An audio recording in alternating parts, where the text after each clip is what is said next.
Владимир Владимирович, какие свои задачи первые ставите? Первый заместитель, насколько изменится круг вашего задачи? Как первому заместителю мне задачи председателя поставить. Какие поставить, такие будем решать. Для вас это ожидаемо было? Что? Ожидаемо было назначение? Выбор коллег?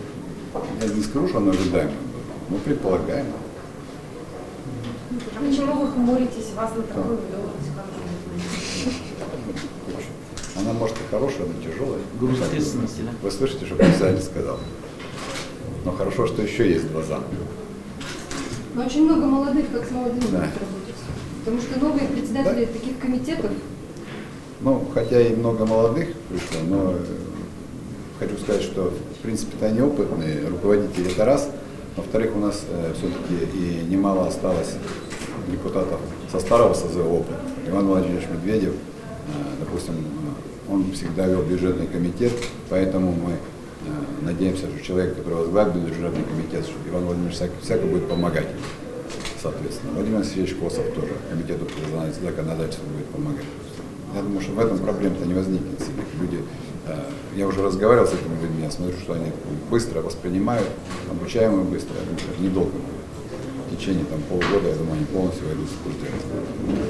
Представители других фракций очень обижены, что их обошли. Я вам так скажу, никто никого не обходил по одной простой причине. Если вы слушали, что говорил председатель, она говорила, что есть решение фракции «Единая Россия». То есть мы собрались, мы решили, и это решение положили на стол председателя. От других фракций решений не было.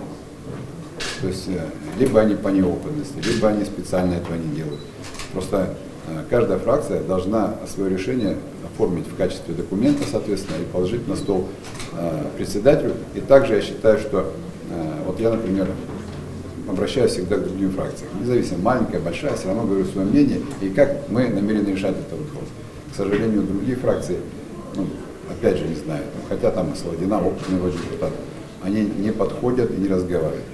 Но я думаю, что все равно наладится эта работа.